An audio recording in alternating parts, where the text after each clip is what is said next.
मोहजनित कृपासिन्धु गौरम सततम अनुतप्त समभज प्रभुस्तुढां नित्यवाञ्छा नवद्वीपं वन्दे परमानंद श्री नवद्वीप ब्रह्मा करे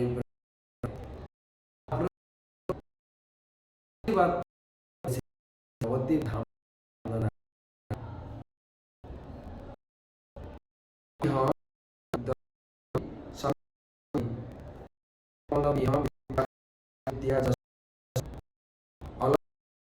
नाना साधनाय भवतु भवतु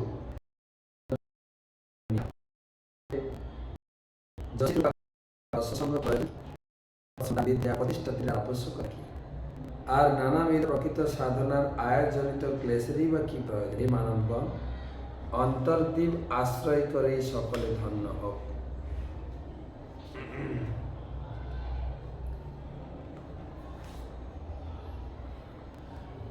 वन्दे अहं श्रीगुरुं श्रीयुतपदकमलं श्रीगुरुन् वैष्णवांश्च श्रीरूपं साग्रजातं सहगण रघुनाथान्वितं तं सजीवं साद्वैतं सावधूतं परिजन सहितं कृष्ण चैतन्य देवं श्री राधा कृष्ण पादं सहगण ललिता श्री विशाखान्वितांश्च नमो ओं विष्णुपादाय कृष्ण प्रेष्ठाय भूतले श्रीमते भक्तिवेदांत स्वामी नामिने देवे गौर प्रचारिणे शून्यवादी पाश्चात्य देश तारिणे जय श्री कृष्ण चैतन्य प्रभु नित्यानंद श्री अद्वैत गदाधर श्रीवासदि श्री गौर भक्तबिंद हरे कृष्ण कृष्ण कृष्ण हरे हरे हरे राम राम राम हरे हरे।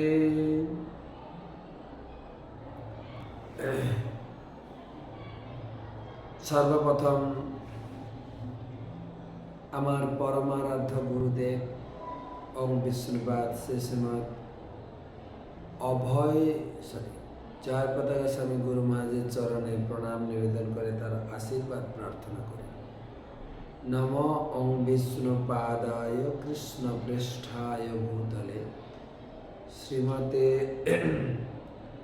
जय पताका स्वामी नीति नामिने नमो आचार्य पादाय निताय कृपा प्रदायिने गौर कथा धामदाय। আজকে আমাদের নবদ্বীপ আলোচনার আমরা পৌঁছেছি অন্তর্দ্বীপ তথা নবম দ্বীপ শেষ দ্বীপ এবং গুরুত্বপূর্ণ। তো এই দ্বীপে অনেক দর্শনীয় জানি না হয়তো এই একটা ক্লাসে সম্পূর্ণ হতে পারে অথবা আর একটা ক্লাস লাগতে পারে। দেখি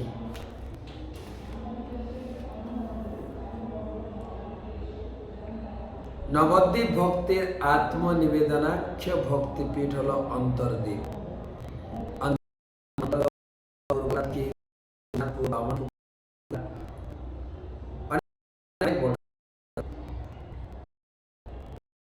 ক্রোশ মধ্যে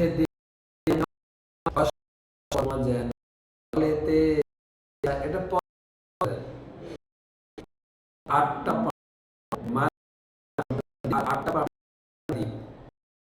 এটা পদ্মফুল জলতে ভাসে মধ্যে অন্তর্দ্বীপ তার মাঝে মায়াপুর মধ্য আটটা পাপড়ি তার মাঝে কেন্দ্রবিন্দু মায়াপুর আর সেই অন্তর্দ্বীপ হচ্ছে কেন্দ্রবিন্দু মায়াপুর পেট সদা গোলাকার। তথা নিত্য চৈতন্যের বিবিধ বিহার।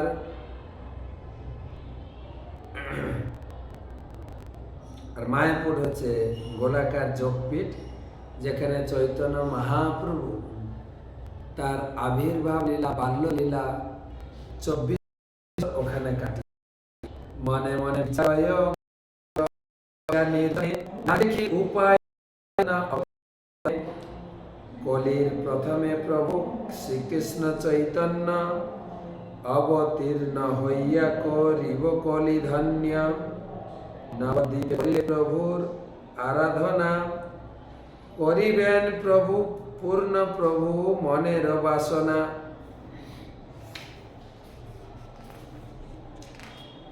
তো অন্তর্দ্বীপ কেন নাম হলো তার বর্ণনা আগে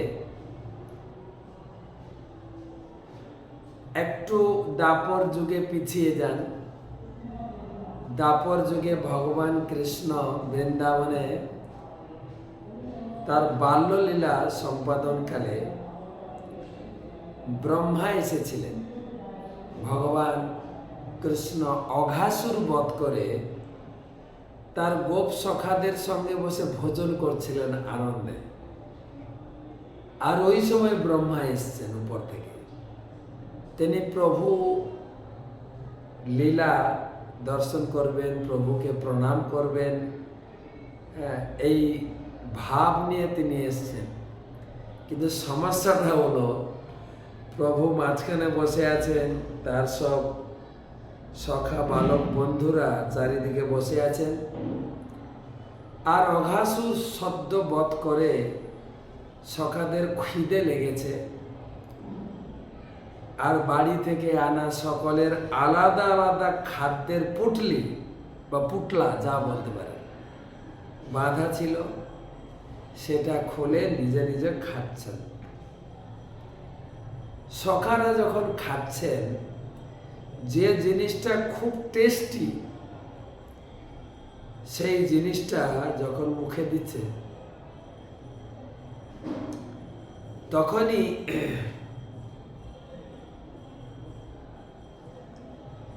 কানাইয়ের কথা মনে পড়ছে। কানাইয়ের সামনে বসে আছে। কানাই, আরে আমার মম্মি, আমার মা এত সুন্দর দই ভাত বানিয়েছে, আমার মা এত সুন্দর লাড্ডু বানিয়েছে, আমার মা এত সুন্দর লস্যি বানিয়েছে, যে যা নিয়ে এসছেন বাড়ি থেকে। আমার মা কত সুন্দর পরোটা বানিয়েছে, রুটি সবজি বানিয়েছে, যে যা নিয়ে এসছে। আমার মা কত সুন্দর সুইট আসবে। খেয়ে নিজের মায়ের দেওয়া সেই টিফিন খেয়ে যখনই টেস্ট লাগছে তখন কানাইকে খাওয়া। কানাই, দেখো না কানাই, আমার মা যে বানিয়েছে লাড্ডুটা কি টেস্ট, তুমি একটু খেয়ে দেখো প্লিজ। মুখ থেকে নিয়ে খাওয়াচ্ছে। আর কানাই সবার সখ্য ভাবের সেই প্রীতি, কানাই তাদের মুখ থেকে নিয়ে খাচ্ছে। ব্রহ্মা চমকে উঠলেন, আরে সে কি?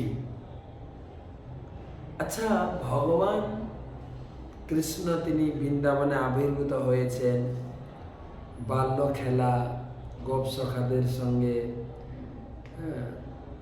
এবং মা যশোদা নন্দ মহারাজের বাড়িতে বাৎসল্যময় মায়ের কাছে বাল্য লীলা প্রকাশ করে আনন্দ করছে। কিন্তু ওই কৃষ্ণ আর এ কৃষ্ণ কি একই? কেন এরকম সন্দেহ এলো? না, কৃষ্ণ তো সবার এঁটো খাচ্ছে। আরে দেখলে কত সাবধান, রান্না হবে, ঢাকা দেওয়া হবে, আর মন্দিরে ভোগ নিবেদন করে পর্দা বন্ধ করে মন্ত্র ফুঁকলে গভীর আবেগে আরতিতে ঘন্টা বাজাতে বাজাতে মন্ত্র উচ্চারণ করতে হবে, তখন ভগবান এসে খাবেন। আর এখানে দেখো, আরে বাচ্চা ছেলেগুলোর মুখ থেকে নিয়ে খাচ্ছেন। এ নিশ্চয়ই অরিজিনাল কৃষ্ণ নয়, নিশ্চয় কোনো প্রতারক, সংস্কৃত ইংরেজিতে বলে প্রেটেন্ডার। মনের ভিতরে ঢুকলো সন্দেহ, আমি পরীক্ষা করে দেব। ভগবান বললেন ঠিক আছে। ভগবান বসে সবার সঙ্গে খাওয়া দাওয়া করছেন। গাই বাছুর অনেক দূরে চলে গেছে। বাছুর ছিল, গাই ছিল না, বাছুর বৎস চালানো অনেক বাছুর চলেছে। প্রথমে বাছুরগুলোকে তিনি তুলে দিয়ে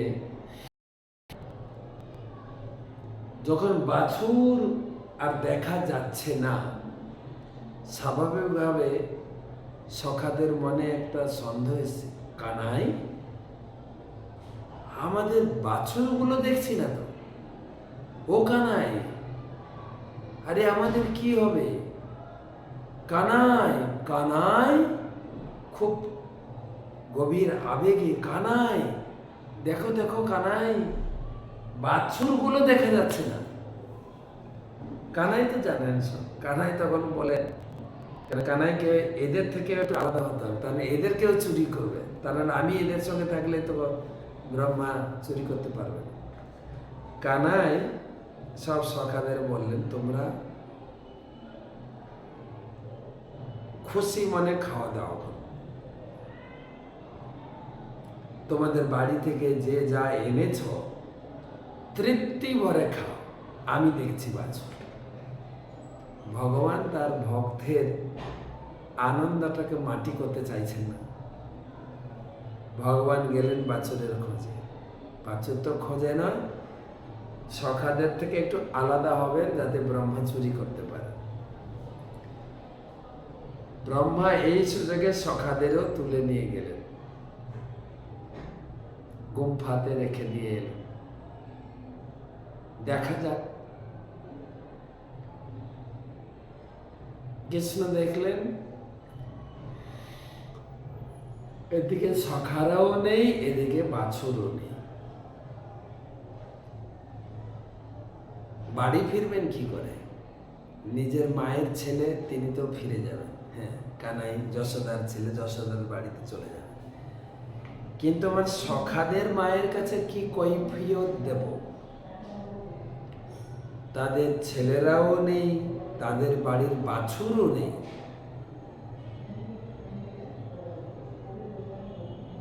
আরে চিন্তা করতে করতে কৃষ্ণ চিন্তা করলেন, আরে কৃষ্ণ হচ্ছে চিন্তা, চিন্তা মাত্রই সবকিছু যার হয়। তিনি তার শরীর থেকে, অপ্রাকৃত শরীর থেকে বাছুর আর গোবৎস আর গোপ সখাদের তৈরি করলেন। যে যেরকমই ছিল, সুদামা কেমন ছিল, তার স্বভাব কেমন ছিল, মধুমঙ্গল তার স্বভাব কেমন ছিল, শ্রীদামের সখা তার স্বভাব কেমন ছিল, সেই সঙ্গে এক একটা বাছুরের এক এক ধরনের কালার, কে সাদা, কেউ লাল, সাদা লালচে মিশ্রিত, কালো মিশ্রিত, সাদা কালো লাল মিশ্রিত, বিচিত্র ধরনের, যার যেরকম স্বভাব, গায়ের কালার, সখাদের চুলের স্টাইল, কাপড় পরার স্টাইল,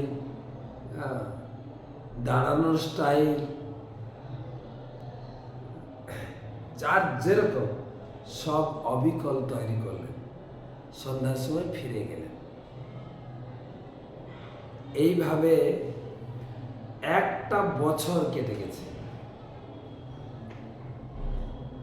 একটা বছর। সেই সঙ্গে এর ভিতরে আরেকটা লীলা সংযোজন হয়েছে।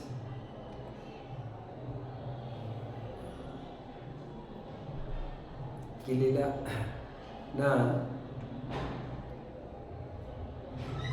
পৌর্ণমাসী তিনি ঘোষণা করলেন,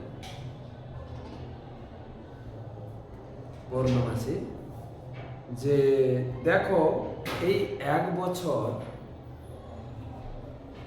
এক বছর সময়টা খুব শুভ। আমি ঘোষণা করছি বৃন্দাবনে যার বাড়িতে যত ছোট বড় মেয়ে আছে, পিচ্চি থেকে কোলের থেকে বড়, সবার বিয়ে দেওয়া হোক, তাহলে মেয়েগুলো সৌভাগ্যবতী এবং তারা সুখে শান্তিতে তাদের জীবন অতিবাহিত করতে পারে। আর পূর্ণমাসের কথা শুনে সব মেয়েগুলোর বিয়ে হয়েছে এক বছরের ভিতরে। বলুন তো, যত ছেলে ছিল বৃন্দাবনে সব তো কৃষ্ণেরই প্রকাশ, তাহলে মেয়েগুলোর সঙ্গে কার সঙ্গে বিয়ে হলো? কৃষ্ণের সঙ্গে বিয়ে হলো, যেহেতু কৃষ্ণ থেকে সেই বাচ্চাগুলো। শ্রীদাম সুদাম বসুদাম হলেও অরিজিনাল শ্রীদাম সুদাম তো এখন ব্রহ্মা চুরি করে নিয়ে গেছেন, এখন তো এরা কৃষ্ণের প্রকাশ। আর সেই ভগবান যখন রাসলীলা করলেন, সেই মহিলাদের নিয়ে রাসলীলা, সব তো কৃষ্ণের নিজের বউ। কৃষ্ণ কেন? আমাদের এই তত্ত্ব আমরা জানি না বলে আমরা কৃষ্ণের নিন্দা করি, কৃষ্ণ অপর স্ত্রীকে নিয়ে, মোটেই না, বিলকুল না।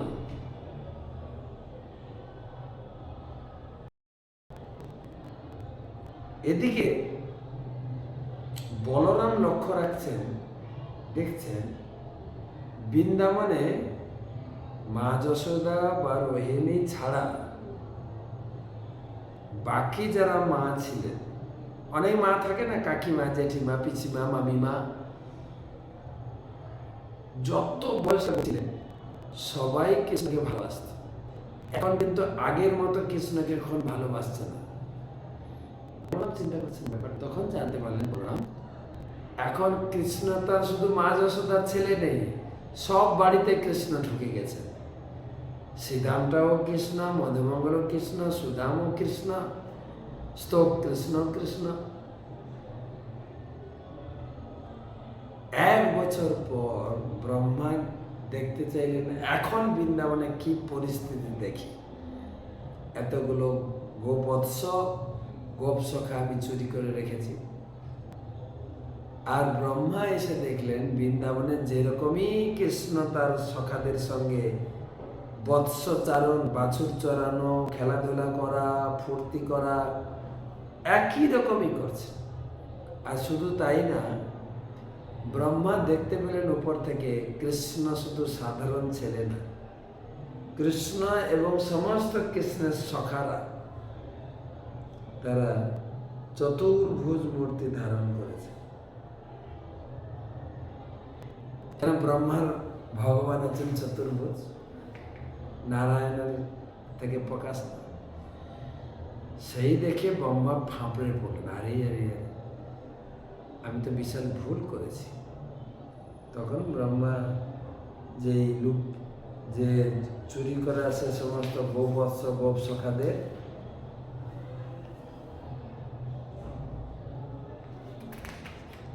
ফিরিয়ে এনে, আর সঙ্গে সঙ্গে তারা আর কৃষ্ণের শরীর থেকে সৃষ্টি গোপসখারা মিশে গেল, বাছুরদের সঙ্গে মিশে গেল, দুটো এবার একটা হয়ে গেল।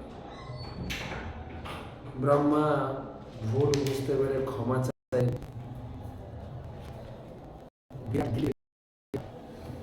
ভগবান থেকে ক্ষমা করবে। কিন্তু ব্রহ্মা চিন্তা করলেন, দাপর লীলায় তো যা ভুল হবার হয়েই গেল, এত ভুল, এত বড় ভুল কি করে সম্ভব? তখন ব্রহ্মা নির্ণয় করলেন আবার সামনে কলিযুগে এই কৃষ্ণ আসবেন, ব্রজেন্দ্র নন্দন যে সচিশত হইল, সেই আবার যাতে আমি কোনো অপরাধ না করি, মনে মনে বিচারয় বসিয়া নির্জনে, না দেখি অবতার বিনে, তবে প্রভু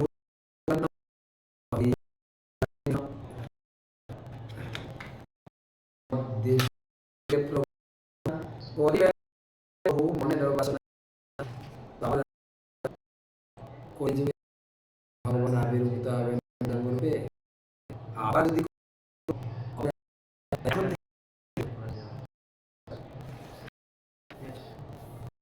তপস্যা শুরু করল। ব্রহ্মাগুলি যদি প্রথমে এখানে এসে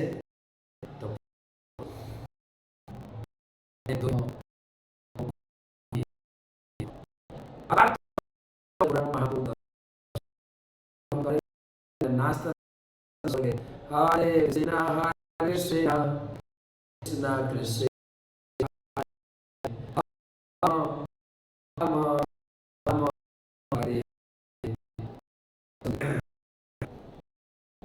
আজ বাহু হাত পর্যন্ত মহাপ্রভু জাতি আর ভূষণে সারা শরীর ভূষি বিস্তৃত চোখ একদম কর্ণ পর্যন্ত বিস্তৃত অদ্ভুত চন্দ্র যিনি সৌন্দর্য কোটি কোটি চন্দ্র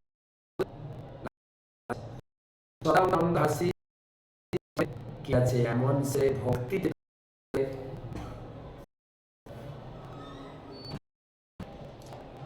মহাপ্রভু তিনি কীর্তন করছেন, নৃত্য করছেন, আর সেটা দেখে অভিভূত হয়ে গেছে।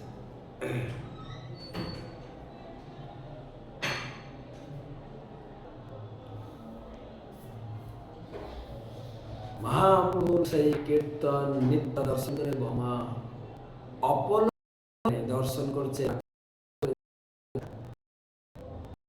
আজ শুরু করেছে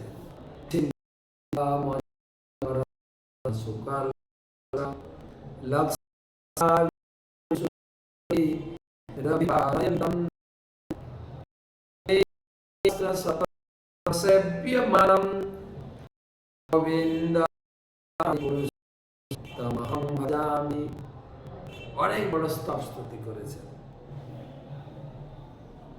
আর তার স্তুতিতে সন্তুষ্ট হয়ে সতী ছন্দব্যাখ্যা বদতি পরমম ব্রহ্মপুরকম স্মৃতি বৈকুণ্ঠাখ্যং বদতি কিল যৎ বিষ্ণু সদনম শীত দীপঞ্চন্যে বিরল রসিকয়ম ব্রজমম নবদ্বীপম বন্দে পরমম সুখদম তৎ চিত উদিতম। আর প্রার্থনা শুনে মহাপ্রভু শান্ত হয়ে বলছেন, পিতামহ ব্রহ্মা, এই নবদ্বীপে আপনার আগমনের হেতু?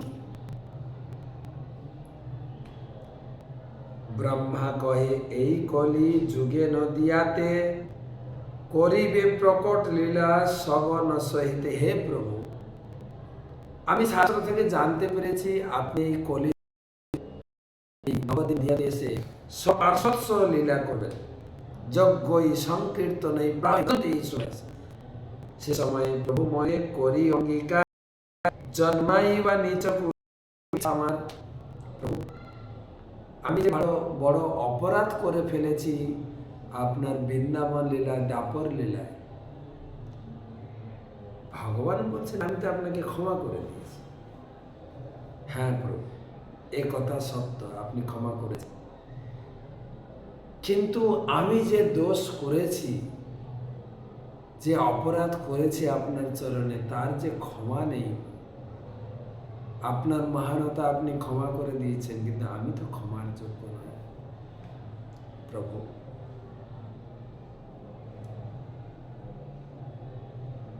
আমি আবার ক্ষমা ভিক্ষা করতে এসেছি। আমার মনের একটা বাসনা জন্মেছে প্রভু, আমি ভুল করছি আমার বড় পদের অহংকার অভিমানে। আমি চিন্তা করছি প্রভু, আপনি যদি আমাকে নিচু কুলে জন্ম দেন, আমার সেই বড় পদ ছেড়ে নিচু কুলে জন্মাইবা, নিচু কুলে এই ইচ্ছা, আমাকে নিচু কুলে জন্ম দিন। যার যত পথ তার তত শেষ মাসে গরুমাস বলেন, চলতে চলতে হোঁচট খেয়ে পড়ে যাবে, হাঁটু একটু ছিঁড়ে যাবে, যে পায়ে যে আঙুলগুলো লাগবে ওগুলো একটু ছিঁড়ে যাবে, কিন্তু যদি দোতলা থেকে পড়া হাড়গোড় ভাঙবে। যদি 20 তলা উপর থেকে পড়ো, আর ব্রহ্মা তো ব্রহ্মলোক থেকে, যার যত পথ তার তত বিপদ। আমাকে নিচে খুলে যাবে মানব করে 90 সেকেন্ড হয় আমার সর্বশেষ এমন ভাবে আমাকে দিন জন্ম, লোকে যেন আমাকে ঘৃণা ঘুচাইবা দারুণ আমার দারুণ দুষ্টমতি, করাইবা তোমার শ্রী নামে গাঢ়মতি। আমার এই দুর্মতি, অভিমান, অহংকার থেকে মুক্ত করে তোমার নামে যেন আমি রক্তিমতি হতে পারি। পূর্বে জয়ছে মায়াই মোহিত কইলা মরে, তাহা না করিবা প্রভু এই অবতারে। বৃন্দাবন লীলায় তোমার মায়া আমাকে মোহিত করেছে, প্লিজ প্রভু এই কলিযুগে নবদ্বীপ লীলায় যেন আমি মায়ায় মোহিত না হই। অনুক্ষণ তোমার ভক্তের সঙ্গ চাই, জীবনে মরণে যেন তোমারে ধিয়াই। কেবল তোমার ভক্ত সঙ্গে থাকতে চাই এবং সবসময় তোমার ধ্যানে মগ্ন থাকতে চাই। ভক্ত ভাব লইয়া ভক্তি রস আস্বাদিব, পরম দুর্লভ সংকীর্তন প্রকাশিব। নানা অবতারের নানা ভাবে যে ভক্ত, নানা অবতারের নানা ভাবে ভক্ত যেতে, করাব ব্রজানুগত মথুরা মধুর রসেতে। তো আমি তোমার ভক্তদের সঙ্গে ভক্তি ভাব আস্বাদন করতে চাই এবং কলিযুগে যে তুমি নাম সংকীর্তন প্রচার করবে, সেই সংকীর্তনে আমি নিজেকে উৎসর্গ করতে চাই। সংকীর্তনের ভাবে আমি নিজেকে সন্তরণ করতে চাই। আর তুমি ভাবের ভক্ত, তুমি যে ভাব বাৎসল্য মধুর, এই 5 ভাবে আমি নিজেকে আস্বাদন করব তোমার এবং তোমার ভক্তদের সঙ্গে। কহি অন্তরের কথা হইল অন্তর্ধান। এই কথা শুনে ব্রহ্মার প্রার্থনা, অন্তরের ভাবের মূলক কামনা শুনে, অন্তরের বাসনা শুনে গৌরাঙ্গ মহাপ্রভু বলেন তথাস্তু, তোমার বাসনা অবশ্যই হবে। কলিযুগের লীলায় আমি তোমাকে আমার পার্শ্ব হিসাবে গণ্য করব। তোমার জন্ম হবে নিচু কুলে, জবন কুলে। তোমাকে দিয়ে আমি নাম প্রচার করাবো। প্রতিদিন 3 লক্ষ নাম জপ করবে, তোমার নাম হবে নামাচার্য হরিদাস। ব্রহ্মার অন্তরের বাসনা, অন্তরের ভাবনাকে মহাপ্রভু অনুমোদন করেছিলেন, গ্রহণ করেছিলেন। সেই জন্য কহি অন্তরের কথা হইল অন্তর্ধান, এই হেতু লোকে ব্যক্ত অন্তর্দ্বীপ কয়। এই জন্য এই দ্বীপের নাম অন্তর্দ্বীপ। ব্রহ্মার অন্তরের বাসনাকে মহাপ্রভু গ্রহণ করেছিলেন। এইভাবে ব্রহ্মাকে কৃপা করায় আনতে হলে মা গৌরাঙ্গের মায়ের আবির্ভাব বিষয়ে করতে লাগে। আমি শুনেছিলাম আমার গুরুদেবের কাছ থেকে ভক্তদের উৎসাহিত করেন। আমার তো পরিক্রমা করছে, ভক্তরা যখন মায়াপুরে আসেন কিন্তু অন্তর্দ্বীপ দর্শনে যাবে, কিন্তু তোমার অন্তরের যত ভক্তি ভাব বাসনা আছে মহাপ্রভু পূরণ করবে। অন্তর্দ্বীপ দর্শন করে আসবে। অন্তর্দ্বীপে গেলে তোমার অন্তরের সমস্ত বাসনা মহাপ্রভু পূর্ণ করবেন এবং মহাপ্রভুর আশীর্বাদে তুমি ধীরে ধীরে ভক্তিতে উন্নতি লাভ করবে। মহাপ্রভুর চরণ প্রাপ্ত হবে তুমি জীবনের শেষে। আর সারা ব্রহ্মাণ্ডের এই জায়গাটা হচ্ছে সব থেকে কেন্দ্রবিন্দু। এই অন্তর্দ্বীপের আরেকটা নাম হচ্ছে যোগপীঠ। অর্থাৎ মহাপ্রভু আবির্ভূত হওয়ার জন্য ওখান থেকে চিন্ময় ধাম থেকে এই ভূমিতে যোগ দিলেন, ভূমিষ্ঠ হলেন, এর জন্য যোগপীঠ। এবং প্রথম 6 করে বিশ্ব, তখন গ্রামের লোক বলে জন্ম আছে তো নিম গাছের তলায় জন্ম দাও, তাহলে জম আর নেবে না। তাই যে নিম গাছের নিচে জন্মগ্রহণ করেছিল সেই নিম গাছ এখনো আছে, এখনো সেই নিম গাছের ডাল থেকে একটা বিগ্রহ তৈরি করা আছে, যেটা ধামেশ্বর মহাপ্রভু নবদ্বীপে আছেন, কিন্তু নিম গাছ আছে।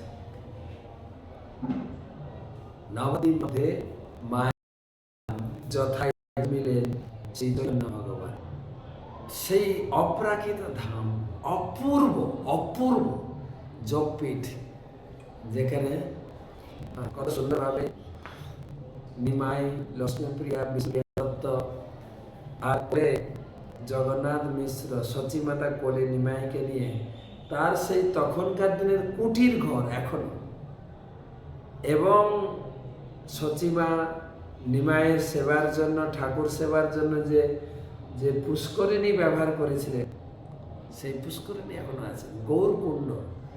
সমস্ত ভক্ত ওখানে যান।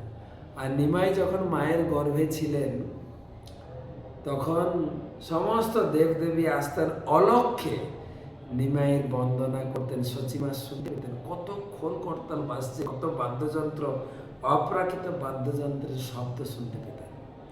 নিমাই যখন হাঁটতেন ছোট্ট ছোট্ট পায়ে, শিশু নিমাই তার চরণ তলে দিব্য ধ্বজা অঙ্কুশ সে ছাপ পড়ত, যে চরণের ছাপ বিষ্ণুর পাদে পদ্মে থাকে।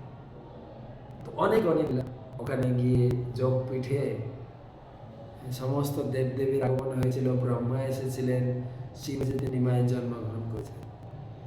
তা আমরা সেখানে গিয়ে অনেকক্ষণ উদ্দণ্ড কীর্তন, নৃত্য, দর্শন, গড়াগড়ি, কথা, আর সবাই একটা ওখানে গান, শ্রীকৃষ্ণ চৈতন্য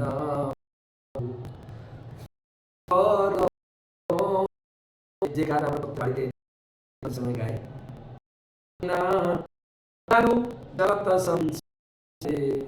ওখানে গিয়ে আমরা প্রার্থনা করি, আর ভক্তের হৃদয়টা ভরে যায় আনন্দে। কি জানি ওখানকার একটা দিব্য স্পর্শ, যেখানে গেলে মহাপ্রভুকে দর্শন করলে, জগন্নাথ মিশ্র সচিমাতা আর সেই অপ্রাকৃত নিম গাছ, এই জগতের গাছ না।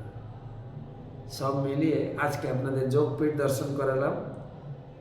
যোগপীঠের আশেপাশে মানে অন্তর্দ্বীপে বাকি দর্শন কালকে করাবো। শুভরাত্রি।